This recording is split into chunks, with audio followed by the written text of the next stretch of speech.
Welcome back my YouTube channel biology coaching centre पर।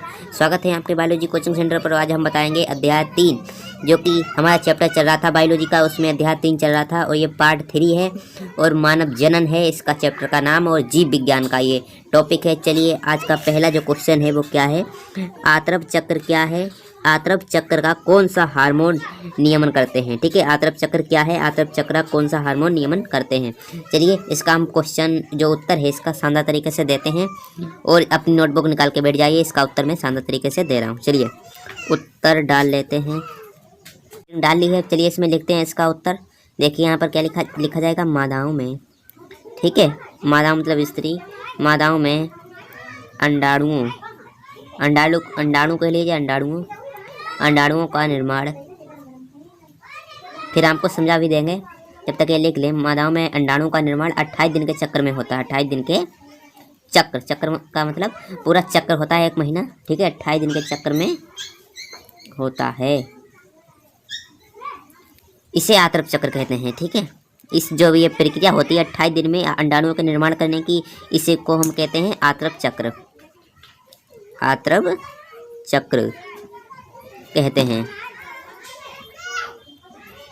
इसी को हम आंत्रप चक्र कहते हैं। और भी लिख देते हैं, फिर हमको समझाएंगे। प्रत्येक स्त्री में यह चक्र 12 से 13 वर्ष की आयु में प्रारंभ हो जाता है। चलिए लिखते हैं, प्रत्येक स्त्री या मादाओं में यह चक्र, ये जो प्रक्रिया है 28 दिन की चक्र किसमें प्रारंभ हो जाता है, कौन सी आयु में, 12 से 13 वर्ष की आयु मतलब उम्र में प्रारंभ हो जाता है। तो यहाँ पर हमारा जो क्वेश्चन है वो लगभग कंप्लीट हो चुका है। एक और लाइन को बढ़ा देते हैं क्योंकि ज़्यादा लिखना सही रहता है। ठीक है, और इसमें लिखेंगे कि जो 12 से 13 वर्ष की आयु में प्रारंभ होता है और 45 से 55 वर्ष की आयु में, आयु में समाप्त लिख लीजिए, समाप्त या यहाँ पर लिख लीजिए ब्रैकेट में धीमा आयु, 45 से 55 वर्ष की आयु में समाप्त धीमा। चलिए समाप्त को काट ही देते हैं क्योंकि ठीक है, और 45 से 55 वर्ष की आयु में धीमा पड़ जाता है। क्या धीमा पड़ जाता है, अंडाणुओं की जो प्रक्रिया होती है वो धीमी पड़ जाती है, धीरे धीरे अंडाणु बनते हैं। ठीक है, मादाओं में। ठीक है, अब हमारा क्वेश्चन जो है वो कंप्लीट हो चुका है। अब चलिए इसको मैं समझा देता हूँ। ठीक है, आंत्रप चक्र क्या है, आंत्रप चक्र क्या होता है, अब चलिए समझते हैं। मादाओं का मतलब होता है स्त्री। ठीक है, और नर का मतलब होता है पुरुष। ठीक है, ये बात आप पहले भी जानते होंगे। मादाओं में अंडाणुओं का निर्माण 28 दिन के चक्र में होता है या 28 दिन के अंदर ही होता है, इसे आंत्रप चक्र कहते हैं। इसी प्रक्रिया को, जो 28 दिन की प्रक्रिया होती है अंडाणु बनने की, उसी प्रक्रिया को हम आंत्रप चक्र कहते हैं। प्रत्येक स्त्री में या मादा कह लीजिए में यह चक्र 12 से 13 वर्ष की आयु में प्रारंभ हो जाता है। प्रत्येक स्त्री का मतलब मादा में यह चक्र जो होता है वो 12 से 13 वर्ष की आयु में प्रारंभ हो जाता है, बनना शुरू हो जाता है, और 45 से 55 वर्ष की आयु में, 45 से 55 वर्ष की आयु में धीमा पड़ जाता है। मतलब कि जो 45 से 55 वर्ष की आयु हो जाती है तो ये मादाओं में अंडाणुओं का निर्माण धीमा पड़ जाता है, समाप्त नहीं होता है, मतलब धीमा पड़ जाता है। ठीक है, तो हमारे एक क्वेश्चन जो है वो आंत्रप चक्र ये कंप्लीट हो चुका है। ये इंपॉर्टेंट क्वेश्चन है, एनसीईआरटी का पूछा हुआ क्वेश्चन है, इसे आप याद कर सकते हैं। ठीक है, अब चलते हैं नेक्स्ट क्वेश्चन की तरफ। दूसरा क्वेश्चन है वो क्या लिखा है यहाँ पर, अंडजनन क्या है, अंडजनन क्या है, अंडजनन की संक्षिप्त व्याख्या करें। तो ये अंडजनन होता है, ये बायोलॉजी का क्वेश्चन है, बहुत ही महत्वपूर्ण है, मोस्ट इंपॉर्टेंट क्वेश्चन है। ठीक है, यहाँ पर क्या लिखा है, मोस्ट इंपॉर्टेंट मतलब वेरी मोस्ट इंपॉर्टेंट क्वेश्चन है। चलिए इसे समझते हैं। सबसे पहले हम उत्तर को डाल लेते हैं और उत्तर को डालने के बाद हमको बताया था कि क्या पड़ता है, अंडजनन। हेडिंग पड़ती है, सबसे पहले हेडिंग पड़ती है जो क्या है हमारी, अंडजनन। इसको अंडरलाइन आप स्केल से ही करना। ठीक है, अंडजनन के बारे में समझते हैं क्या होता है, बहुत ही महत्वपूर्ण प्रश्न है। देखिए पहले मैं लिख देता हूँ फिर आपको समझाता हूँ, क्योंकि लिखते वक्त समझना मुश्किल पड़ जाता है। चलिए देखते हैं। स्त्री में अंडाणु, ठीक है, अंडाणुओं के निर्माण की प्रक्रिया की प्रक्रिया अंडजनन कहलाती है।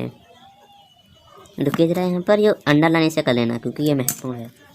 ठीक है, अब यहाँ पर एक नई लाइन से लिखना है मादाओं में भ्रूणीय परिवर्धन। मादाओं में भ्रूणीय जो भ्रूण बनता है, भ्रूणीय परिवर्धन परिवर्धन। ठीक है, प्रवर्धन देखिए ऐसे लिखना है, परिवर्धन के समय अंडाशय में अंडाणु का निर्माण होता है।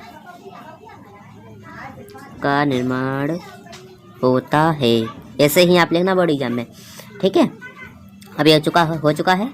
ऐसा समझ लेते हैं। ठीक है, समझ में क्या होता है। क्वेश्चन है वो लगभग कंप्लीट हो चुका है। चलिए इसको समझ लेते हैं। सबसे पहले अंडजनन क्या है, अंडजनन की संक्षिप्त व्याख्या करो। ये हेडिंग आपको डाल लेनी है और क्या लिखना है, उत्तर डाल लेना है, अंडजनन लिख देना है। फिर क्या लिखना है, स्त्री में अंडाणुओं के निर्माण की प्रक्रिया अंडजनन कहलाती है। मैंने आपको पहले भी बताया था आतरफ चक्र में। ठीक है, और यहाँ भी बता रहा हूँ कि स्त्री में जो अंडाणु के निर्माण की जो प्रक्रिया होती है 28 दिन के चक्र में, उसी को हम क्या कहते हैं, अंडजनन कहते हैं। अंडजनन कहते हैं। ठीक है, ऐसे आपको लिख देना है। बहुत ही सिंपल क्वेश्चन है ये। ठीक है, ऐसे आपको लिख देना है, या स्त्री के लिए या फिर मादा के लिए बातें कही है। ठीक है, अब यहाँ पर क्या लिखा है, मादाओं में भ्रूणीय परिवर्धन। जब भ्रूण बनता है फिर उसके बाद क्या बनता है, युग्मनज बनता है। फिर युग्मनज के बाद शिशु बनता है। ठीक है, सबसे पहले भ्रूण बनता है, फिर भ्रूण के बाद युग्मनज बनता है, युग्मनज के बाद शिशु बनता है। तो वही जो भ्रूणीय परिवर्धन होती है, वही प्रक्रिया उसी समय, ठीक है, जब भ्रूणीय परिवर्धन जब होता है, जब भ्रूण बनता है तो उसी समय अंडाशय में अंडाणु का निर्माण होता है। ठीक है, अंडाशय में अंडाणु का निर्माण हो जाता है। तो ये हमारा यही क्वेश्चन था। ये जो अंडजनन का ये कंप्लीट हो चुका है लगभग। अब चलिए इससे जो संबंधित एक और क्वेश्चन है वो पूछा जाता है एग्जाम में, 1 नंबर में पूछा जाता है। चलिए उसको हम लिख देते हैं यहाँ पर। तो यहाँ पर ये स्टार एक डाल लेना है। ये क्वेश्चन है। ठीक है, फिर यहाँ हेडिंग को डाल लेना है। क्वेश्चन है अंडोत्सर्ग क्या होता है, ये क्वेश्चन हमारा होता है। ठीक है, अंडोत्सर्ग क्या होता है, एनसीईआरटी का है क्वेश्चन। चलिए इसे समझते हैं। ग्राफी पुटक एक कोशिका होती है। ग्राफी पुटक के बाहर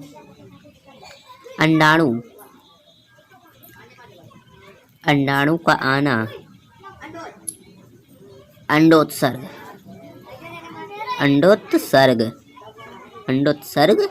कहलाता है। तो ये बहुत इजी क्वेश्चन है, 1 नंबर में आया लगभग। आप इसे तैयार कर लेना। वैसे भी अंडोत्सर्ग क्या होता है, ग्राफी पुटक से बाहर एक कोशिका होती है, ग्राफी पुटक, उसके बाहर अंडाणुओं का आना, उसके बाहर जो अंडाणु बनते हैं वो बाहर आ जाना इस कोशिका से। तो यही प्रक्रिया जो होती है अंडोत्सर्ग कहलाती है। ठीक है, ग्राफी पुटक से बाहर अंडाणु का आना अंडोत्सर्ग कहलाता है। तो हमारा लगभग ये पूरा क्वेश्चन कंप्लीट हो चुका है। अंडजनन की संक्षिप्त व्याख्या करो। और बहुत बड़ा जो क्वेश्चन होता है वो ज़्यादातर नहीं लिखना चाहिए, क्योंकि इतना सारा जो मेन बातें हैं वो यहाँ लिख देना चाहिए, क्योंकि एग्जामिनर को पता है कि हाँ आपने लिख दिया है पूरी बात। ठीक है, और ज़्यादा लंबा चौड़ा में क्वेश्चन ज़्यादा उत्तर नहीं मिलता है। ठीक है, चलिए ये हमारा जो हो गया कंप्लीट दूसरा क्वेश्चन। अब तीसरा क्वेश्चन देखते हैं जो कि काफ़ी इंपॉर्टेंट है। शुक्राणुजन के बारे में समझते हैं। शुक्राणुजन काफ़ी इंपॉर्टेंट है। देखिए यहाँ पर क्या लिखा है, इंपॉर्टेंट। तो आपके लिए काफ़ी इंपॉर्टेंट है, आप ऐसे याद जरूर कर लेना। चलिए इसका उत्तर डाल लेते हैं। उत्तर पड़ चुका है, चलिए लिखते हैं। इसका उत्तर लिखने के लिए क्या करना है आपको, सबसे पहले हेडिंग डाल लेनी चाहिए। ठीक है, मैंने आपको पहले बताया था हेडिंग डाल लेनी है। शुक्राणुजनन तो हेडिंग है वो हमारी पड़ चुकी है। अब हेडिंग को हम लिखते हैं। देखिए क्या लिखना, सबसे पहले लिख लेते हैं, फिर आपको बाद में समझाएंगे। देखिए शुक्रजन कोशिकाओं द्वारा, शुक्रजन कोशिकाएं होती हैं, कोशिकाओं द्वारा शुक्राणु का निर्माण, शुक्राणुओं के निर्माण की प्रक्रिया क्या कहलाती है, बताइए स्टूडेंट। प्रक्रिया क्या कहलाती है, शुक्राणुजनन कहलाती है। ठीक है,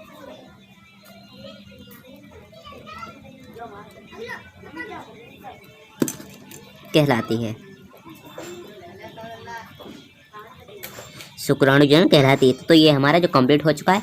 अब जो है उसकी जो फिगर है उसे समझा देते हैं। फिगर को हम पहले बनाएंगे फिर आपको समझाएंगे। चलिए सबसे पहले हम फिगर को बना लेते हैं।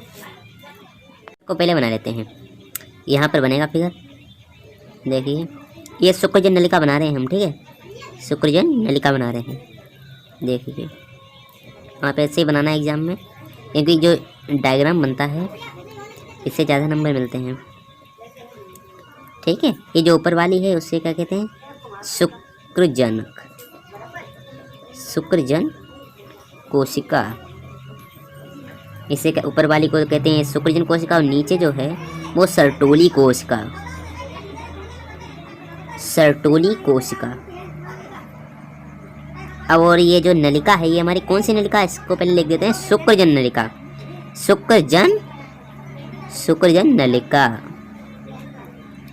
अब हमारे शुक्रजन नलिका में क्या है, ऊपर वाली होती है शुक्रजन कोशिका और नीचे वाली जो एक्स एक्स यहाँ पे लिखी है सर्टोली कोशिका होती है। अब चलिए हम शुक्रजन ये वाली जो कोशिका है इसको हम नीचे बना देते हैं और पूरी सारणी आपको दिखा देते हैं। चलिए बनाते हैं शुक्रजन कोशिका को, ठीक है, छोटी बनेगी क्योंकि यहाँ पर जगह नहीं है।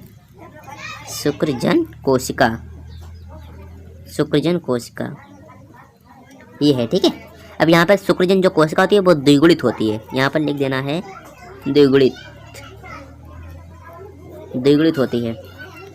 और देखिए यहाँ पर द्विगुणित होती है तो यहाँ पर 2n लिखा जाएगा क्योंकि ये द्विगुणित है।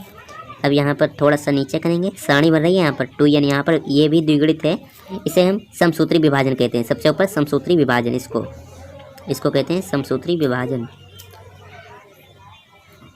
समसूत्री विभाजन। अब यहाँ पर तोड़ेंगे, विभाजन करेंगे, ठीक है, समसूत्री विभाजन इसको तोड़ेंगे। फिर यहाँ पर जो लिखा है वो सबसे पहले जो यहाँ पर 2n द्विगुणित है, इसे प्राथमिक शुक्राणु कोशिका कहते हैं, प्राथमिक शुक्राणु, शुक्राणु कोशिका, कोशिका या कोशिकाएं, ठीक है, कुछ भी कह लीजिए, यहाँ पर कोशिका कहते हैं, ठीक है। कोशिका ये अर्धसूत्री यहाँ पर कहेंगे, अर्धसूत्री विभाजन, अर्धसूत्री फर्स्ट, ठीक है। देखिए यहाँ पर थोड़ा सा गलत हो गया है, अर्धसूत्री फर्स्ट, ठीक है, ये अर्धसूत्री फर्स्ट है। अब इसको थोड़ा सा और नीचे करेंगे तो यहाँ पर हमारी और ये टूट जाती है दो विभाजों में, एक ये एक ये, ठीक है। ये यहाँ द्विगुणित है तो इसे एक एक हो जाएगा, ठीक है। यहाँ पर अब हमारी जो ये निकल कर आई ये क्या आई, द्वितीयक, द्वितीयक शुक्राणु कोशिका, द्वितीयक शुक्राणु कोशिका, ये टूट कर आ गई यहाँ पर द्वितीयक शुक्राणु कोशिका। और यहाँ पर है अर्धसूत्री फर्स्ट, अर्धसूत्री सेकेंड, अर्ध ये थोड़ा सा नीचे है, ठीक है, आपको ऐसे ही लिखना है ऊपर जैसा लिखा है, अर्धसूत्री सेकेंड यहाँ पर आ चुकी है। ये अर्धसूत्री फर्स्ट थी, यहाँ पर ये तोड़ा तो अर्धसूत्री सेकेंड हो गई। अब इसको थोड़ा सा और तोड़ेंगे तो क्या निकलता है, अब चलिए तोड़ते हैं इसे। यहाँ पर एक n आ गया, यहाँ पर एक ये आधा आधा हो गया, और एक यहाँ पर n आ गया, एक यहाँ पर n आ गया। अब यहाँ पर n आ गया, ये कुछ भी नहीं है, इस पर ध्यान नहीं देना है। ये शुक्राणु पिरसू आ गया, यहाँ पर इसे कहते हैं शुक्राणु पिरसू, जहाँ से शुक्राणु बनेगा, शुक्राणु पिरसू। स्टूडेंट ध्यान से समझना इसको, ये थोड़ा सा कठिन है, आपको समझ लेना। अब हमारी शुक्राणु जन की जो प्रक्रिया है वो कंप्लीट हो चुकी है। अब यहाँ पर जो हम शुक्राणु को एक बना देते हैं छोटा सा, ऐसे ही आपको बना लेना है एग्जाम में भी। ये शुक्राणु बन के तैयार हो रहे हैं, ठीक है, ऐसे ही कुछ शुक्राणु होते हैं। यहाँ पर चित्र हमने छोटा छोटा दर्शा दिया है, आप थोड़ा सा बड़ा पेज में बनाना है, बोर्ड एग्जाम में पूरा पेज भर जाना चाहिए, ठीक है, क्योंकि ज़्यादा पेज भरेगा तो ज़्यादा नंबर मिलेंगे। तो ये यहाँ पर शुक्राणु बन चुका है। अब यहाँ पर इसे इसका नाम भी देते हैं शुक्राणु, इसका नाम दे दिया मैंने शुक्राणु, ठीक है। अब हमारी जो एक पूरा कंप्लीट हो चुका है, यहाँ पर देख सकते हैं शुक्राणु जनन क्या है, संक्षेप में शुक्राणु जनन की प्रक्रिया का वर्णन करो। ये इंपॉर्टेंट है, ये 3 नंबर में आएगा, कम से कम 3 नंबर में आएगा पूरा का पूरा, ठीक है। इसे यहाँ पूरा का पूरा छाप देना, यहाँ से यहाँ तक, ये 2-3 पेज में आ जाएगा, ठीक है। ऐसे लिखना, शुक्रजन कोशिका द्वारा शुक्राणु का निर्माण होता है। ये शुक्रजन ये आप यहाँ पर बना देना, ये सब मैंने बताया है, ठीक है। अब हम जो ये पार्ट क्या था यहाँ पर, अध्याय 3 पार्ट 3 था। अब ये मैं बताऊंगा आगे जो क्वेश्चन जो आया वीडियो उसको मैं पार्ट 4 में बनाऊंगा, ठीक है, पार्ट 4 बनाएगा। और पार्ट 6 तक आपका पूरा ये चैप्टर है मानव जनन, ये पूरा कंप्लीट हो जाएगा, ठीक है। अब चलिए मिलते हैं नेक्स्ट वीडियो में। और जो चैनल है उसको सब्सक्राइब कर लेना, क्योंकि सब्सक्राइब करने से क्या होता है, हाँ, आपको नोटिफिकेशन मिलेगी, और नोटिफिकेशन को भी दबा लेना है, ठीक है। जो पार्ट 4 जो अपलोड हो उसकी नोटिफिकेशन आपको तुरंत मिल सके। चलिए मिलते हैं अगली वीडियो में पार्ट 4 के साथ।